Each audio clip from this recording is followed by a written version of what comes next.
ప్రపంచవ్యాప్తంగా 59 కోట్ల మంది, మన దేశంలో 9 కోట్ల మంది మధుమేహంతో బాధపడుతున్నారని ప్రపంచ ఆరోగ్య సంస్థ వెల్లడించింది.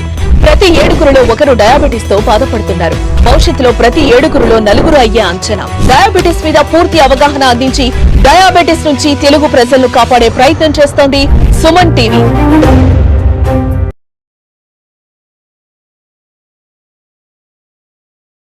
నమస్తే, వెల్కమ్ టు సుమన్ టీవీ. ప్రస్తుతం మనతో పాటు ఉన్నారు celebrity homeopathy doctor Chetan Raj గారు. సార్ తో మాట్లాడి హెల్త్ గురించి మరికొన్ని అప్డేట్స్ తెలుసుకుందాం. నమస్తే సార్. నమస్తే మేడం. సార్, షుగర్ గురించి మాట్లాడుకుంటే ఫస్ట్ గా మనందరం మాట్లాడుకునేది ఏంటంటే ఈ డయాబెటిక్ పేషెంట్స్ కి బ్లడ్ లెవెల్స్ అనేవి కొంతమందికి ఏంటంటే చాలా హైపర్ గా ఉంటూ ఉంటాయి, అంతే అవి అసలు కంట్రోల్లో ఉండని వాళ్ళు కూడా ఉంటారు. సో ఇలాంటి వాళ్ళు చాలా ఎక్కువ ప్రాబ్లమ్స్ ఫేస్ చేస్తూ ఉంటారని వింటూ ఉన్నాం. సో ఇలాంటి వాళ్ళు కంట్రోల్లో ఉండాలంటే మనం ఎలాంటి జాగ్రత్తలు తీసుకోవాలి? మీ దగ్గర ఇలాంటి టిప్స్ ఉన్నాయంటారు? అయితే చూడండి, ఫస్ట్ థింగ్ ఏంటంటే డయాబెటీస్ ఏమో అందరు ఏమనుకుంటారు, ఒక్కసారి వస్తే తగ్గదు అనుకుంటారు. కానీ హోమియోపతిలో డయాబెటీస్ ఒక రివర్సిబుల్ డిజీజ్ అని మేము నమ్ముతాం. ఎందుకంటే మేము పేషెంట్కి ట్రీట్మెంట్ ఇస్తాము, రోగానికి ట్రీట్మెంట్ ఇవ్వను. అండ్ మోర్ ఓవర్ మేము అందరు పేషెంట్కి బాడీ ప్రకృతి ప్రకారం మందులు ఇస్తాం అండ్ టిప్స్ కూడా చెప్తాం ఎట్లా మీరు తగ్గించుకోవచ్చు అనేసి. ఇప్పుడు చాలా మంది ఏం తప్పు చేస్తారు, వాళ్ళకు అర్థం కాదు ఎంత తినాలి, ఎట్లా ఎక్సర్సైజ్ చేయాలి. ఇప్పుడు మనం ఏమంటాం పేషెంట్కి, ఎక్సర్సైజ్ చేసుకోండి, జర తక్కువ తినండి, బయట తినకండి అనేసి, ఆయిల్ ఫుడ్ ఎక్కువ తినొద్దు అనేసి అంటాం. అయితే ఏం తప్పులు అవుతాయి అది మనం డిస్కస్ చేద్దాం. ఫస్ట్ థింగ్ మనం ఏం చెప్తాం, ఆయిల్ ఫుడ్స్ ఎక్కువ తినకండి, డీప్ ఫ్రైడ్ ఫుడ్స్ ఎక్కువ తినకండి. పేషెంట్లు ఏమనుకుంటారు, అరే ఏవి ఫ్రైడ్ ఉంటాయి అవి తినొద్దు అంటున్నారు డాక్టర్ అనేసి అంటారు. కానీ యాక్చువల్గా ఏమవుతుంది ఇప్పుడు నేను చెప్తాను. ఇప్పుడు చాలా మందికి ఎట్లా అలవాటు ఉంటుంది అంటే బయట కూడా 2-3 సార్లు తింటారు వాళ్ళు.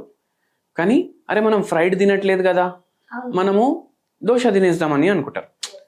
ఇప్పుడు వడ తినాలనిపిస్తుంది కానీ దోశ తింటున్నాం, ఎందుకంటే వడ ఫ్రైడ్, దోశ ఫ్రైడ్ కాదు. కానీ బయట మీరు నోటీస్ చేస్తే వాళ్ళు దోశ వేసినప్పుడు దాని మీద ఆయిల్ కూడా బాగా వేస్తారు, అంటే తవా ఫ్రై చేసేస్తారు దాన్ని. అవునా కాదు? మనం ఇంట్లో దోశ వేసుకుంటే ఆయిల్ తక్కువ వేసుకుంటాం, వాళ్ళు బయట ఎందుకు ఆలోచిస్తారు, ఆయిల్ ఏమో బాగా వేసేస్తారు. అప్పుడే మంచిగా వస్తుంది కూడా, టెక్స్చర్ వస్తుంది, క్రిస్పీ ఉంటుంది. అయితే మనము ఇట్లా ఆలోచించాలి, ఆయిల్ ఆ డిష్ లో ఎంత వాడుతున్నారు. ఫ్రైడ్ ఫుడ్ తినొద్దు అంటే అర్థం ఏంటంటే ఎక్కువ ఆయిల్ మీ బాడీలో ఉంటుంది అనేది కూడా ఆలోచించాలనుకుంటా, ఎంత ఉంది అనేది ఆలోచించాలి. సో మీరు ఇట్లా దోశలు తింటే కూడా వితౌట్ ఆయిలే తినండి. మళ్ళీ ఇంకోటి ఏంటంటే కర్రీస్ చేసుకుంటాం కదా ఇంట్లో, కర్రీస్ చేసుకుంటే మనం పోపు పెట్టేటప్పుడు ఆయిల్ వేస్తాం, పోపులో ఏమో ఇట్లా ఫ్రై చేస్తాం కరివేపాకులు, మిరపకాయలు అవన్నీ. ఆ ఆయిల్ క్వాంటిటీ కూడా చాలా తగ్గించాలి. మీరు కర్రీ వండిన తర్వాత, సాంబార్ వండిన తర్వాత, రసం వండిన తర్వాత మీరు చూడాలి, మీ ఆ గిన్నెలో పెడతారు కదా దాంట్లో పైన ఆయిల్ తేలుతుందా.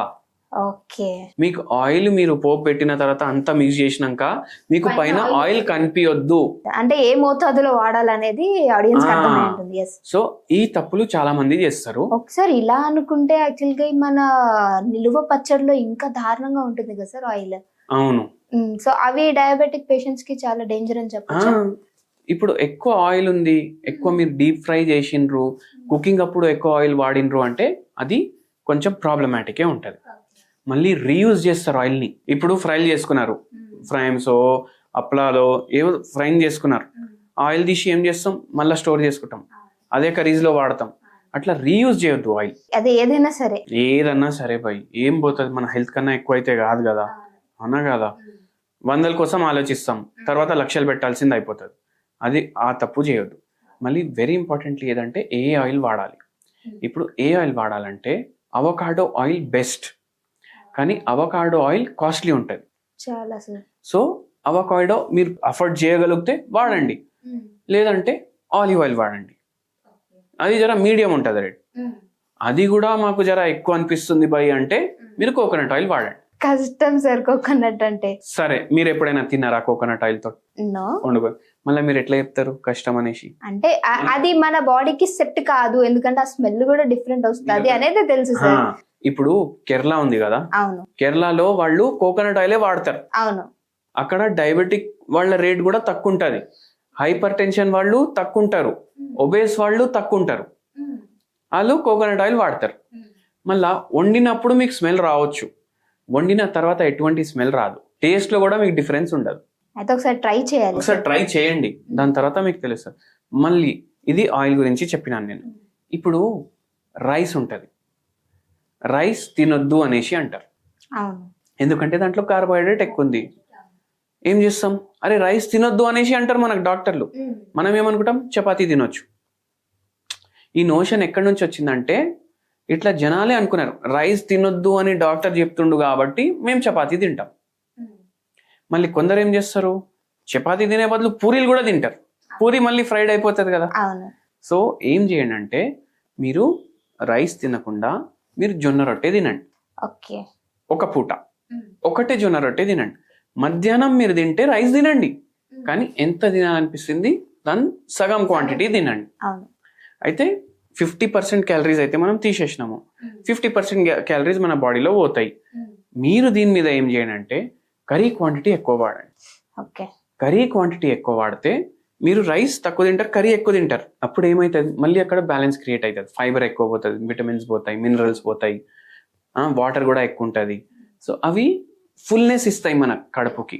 అరే నిండిపోయింది కార్బోహైడ్రేట్ సంబంధించినదంతా తీసుకోవాలి. కార్బోహైడ్రేట్ తగ్గించాలి. మనం ఏమైనా తింటున్నామంటే దీంట్లో ఎంత కార్బోహైడ్రేట్ కంటెంట్ ఉంటుంది అనేసి ఆలోచించాలి. ఒకవేళ ఆలోచించే టైం కూడా లేదంటే నేనే చెప్తా ఎట్లా సింపుల్ గా మీరు ఎట్లా చూసుకోవచ్చు అనేసి. అయితే ఫస్ట్ థింగ్ అంటే ఏంటంటే, కార్బోహైడ్రేట్స్ చాలా ఎక్కువ ఫ్రైడ్ ఫుడ్స్ లో ఉంటాయి. ప్యాక్డ్ ఫుడ్స్, ఫ్రైడ్ ఫుడ్స్, అవి అవాయిడ్ చేయండి. బిర్యానీలు ఇవి అవాయిడ్ చేయండి. మళ్ళీ ఈ బర్గర్లు, పిజ్జాలు ఇవన్నీ ఉంటాయి కదా, అవి అవాయిడ్ చేయండి. స్వీట్ ఉన్న వస్తువుల్లో కూడా అయితే ఉంటాయి, ఖచ్చితంగా ఉంటాయి. సో ఇవి ఎక్కువ తినకండి. ఇట్లా మనం జర లెవెల్లో పెట్టుకోవచ్చు. ఇట్లా మన దగ్గర ఒక పేషెంట్ కూడా వచ్చిండ్రు. వచ్చి పేషెంట్ ఏజ్ వచ్చేసి ఒక 45 years ఉండే, అన్మ్యారీడ్ పేషెంట్ ఉండే. ఏమైంది, షుగర్ ఎప్పుడు స్టార్ట్ అయింది అని అడిగినాము. 10 years బ్యాక్ స్టార్ట్ అయింది సార్ అన్నారు. 10 years బ్యాక్ స్టార్ట్ అయింది అంటే ఎందుకు 35 ఏజ్ లో వస్తుంది షుగర్? జనరల్ గా ఎక్కువ జనాలకు ఆ ఏజ్ లో రాదు. 40, 45, 50 తర్వాత షుగర్ వస్తుంది. 35 ఏజ్ లోనే ఎందుకు వచ్చింది అంటే, ఏమైనా స్ట్రెస్ ఉండేనా, టెన్షన్ ఉండేనా అని అడిగినాం. అయితే అవును సార్ ఉండే సార్ టెన్షన్. అంటే ఏమైందంటే, నేను ఒక పెళ్లి చూపులకు పోయినా, అమ్మాయిని నేను ఇష్టపడినా, అమ్మాయి నన్ను ఇష్టపడాను. 6 months గ్యాప్ ఉండే పెళ్లికి. 6 months గ్యాప్ ఉండేసరికి మేమిద్దరం మాట్లాడుకుంటుండే ఇద్దరు మంచిగా సెట్ అయింది మాకు. కానీ ఆ అమ్మాయిది డెత్ అయిపోయింది సడన్ గా. సో దాని తర్వాత ఏమైందంటే, 1 year తర్వాత మా మమ్మీకి కూడా క్యాన్సర్ డిటెక్ట్ అయ్యి మా మమ్మీ కూడా చనిపోయింది. సో అప్పటి నుంచి నాకు ఫుల్ టెన్షన్ ఉండే. 1 year 2 years పడ్డది నేను దాన్ని బయటికి రావడానికి. నేను జాబ్ కూడా చేయలేదు. ఆ మూమెంట్ లో ఈయనకు డయాబెటీస్ వచ్చేసింది. ఇట్లా స్ట్రెస్ వల్ల కూడా వస్తుంది డయాబెటీస్. అయితే ఈ పేషెంట్ కి మనం డైట్ చూసినాము, ఏమేమి తింటారు అనేసి. నేను రైస్ అయితే అస్సలు తినను సార్, నేను స్వీట్స్ అయితే అస్సలు తినను సార్ అనేసి అన్నారు. చాయ్లో కూడా చక్కెర వేసుకొని అన్నారు. అయితే మనకు ఇవి వింటే ఏమనిపిస్తుంది, డైట్ ఏమో కరెక్ట్ చాలా బాగుంది అన్న. మళ్ళీ ఏమేమి తింటారంటే, జొన్న రొట్టెలు తింటాను, చపాతీలు తింటాను, టిఫిన్లు తింటే కూడా నేను మార్నింగ్ టిఫిన్ ఒకటి తింటాను. సరే ఇప్పుడు క్వాంటిటీ చెప్పండి అనేసి చెప్పిన నేను. మార్నింగ్ నేను టిఫిన్లు తింటే 1 plate ఇడ్లీ, 1 plate వడ, అంటే 2 plates బయట తింటాను. మళ్ళీ మధ్యాహ్నం నేను పుల్కాలు తింటాను, ఎన్నంటే ఒక 6 తింటాను అన్నారు. మళ్ళీ నైట్ ఏం తింటారంటే, జొన్న రొట్టె కానీ తింటా, రాగి ముద్ద కానీ తింటా అనేసి అన్నారు. జొన్న రొట్టెలు ఎందుకు తింటారంటే 4 తింటానని చెప్పిండ్రు. అయితే ఏమైపోతుంది, మనకు క్యాలరీస్ తగ్గిస్తాం మనం జొన్న రొట్టెని, కానీ క్వాంటిటీ ఇంత ఎక్కువ ఉంటే ఏమైపోతుంది, మళ్ళీ అంతే క్యాలరీస్ పోతాయి. అర్థమైందా మీకు? హెల్దీ మీరు తింటున్నారు, మీరు అనుకుంటున్నారు, మళ్ళీ జ్యూసులు కూడా తాగుతాను అనేసి అన్నారు. మళ్ళీ ఆయన తప్పు చేసేది ఏంది, జ్యూస్ లో ఏమో చాయ్లో చక్కెర వేసుకోవద్దు అని అంటారు, జ్యూస్ లో షుగర్ ఉంటది. నేను చెప్పిన హోల్ ఫ్రూట్ తినాలి మీరు. హోల్ ఫ్రూట్ తింటే మీరు మోసంబిల్ తింటున్నారు. హోల్ ఫ్రూట్ తింటే ఎన్ని తింటారు, 1 or 2 అంతే. కానీ జ్యూస్ తాగితే ఒక్కొక్క గ్లాస్ లో 5-6 మోసంబిల్ పడతాయి. 4 ఎక్కువ పోతున్నాయి కదా, ఎక్స్ట్రా యాడెడ్ షుగర్ కూడా వెళ్తుంది, ఫైబర్ కూడా తీసేస్తారు కదా. అరే అవునా సార్, నేను ఇవన్నీ ఎప్పుడు ఆలోచించలేదంటారు. అయితే అట్లా క్యాల్కులేట్ చేసి తినండి మీరు. సో ఇవి జాగ్రత్తలు మనం పెట్టుకోవాలి. ఈ పేషెంట్ కి మనం హోమియోపతి ట్రీట్మెంట్ ఇచ్చినాము, డైట్ కొద్దిగా మాడిఫై చేసినాం, మొత్తం షుగర్ రివర్స్ చేసినాం. వావ్. సో అట్లా ఉంటుంది. అండ్ ఒక సింపుల్ ఇది కూడా చెప్తాను నేను. ఒకటి ఆరం సల్ఫ్ అనేసి హోమియోపతి మెడిసిన్ ఉంటుంది. ఇది బంగారం తోటి ప్రిపేర్ చేస్తాం, గోల్డ్ తోటి ప్రిపేర్ చేస్తాం. ఏం చేయాలంటే 0/9 పొటెన్సీ తీసుకోవాలి. 0/9 పొటెన్సీ తీసుకొని నిమ్మకాయ రసం తీసుకోవాలి ఒక గ్లాస్లో వితౌట్ యాడింగ్ షుగర్. ఈ 0/9 పొటెన్సీ 4 పిల్స్ వేయాలి దాంట్లో. ఓకే. గోరువెచ్చని నీళ్ళన్నా ఓకే, నార్మల్ నీళ్ళన్నా ఓకే. ఇది డైలీ మార్నింగ్ 1 గ్లాస్ తీసుకోవాలి. మనకు జర హెల్ప్ చేస్తుంది, పూర్తిగా షుగర్ రివర్స్ అవుతుంది అనేసి చెప్పట్లేదు నేను, హెల్ప్ చేస్తుంది. పూర్తిగా రివర్స్ అవ్వాలి అంటే మీరు మనకు కన్సల్ట్ చేస్తే మీ ప్రకృతిని బట్టి మేము మెడిసిన్ ఇస్తాం. ఓకే, బాడీ తత్వాన్ని బట్టి. ఫుల్లీ రివర్స్ చేసుకోవాలంటే పేషెంట్ టు పేషెంట్ మందులు చేంజ్ అవుతాయి. ఓకే సార్, చాలా చక్కటి ఇన్ఫర్మేషన్ అందించారు. Thank you.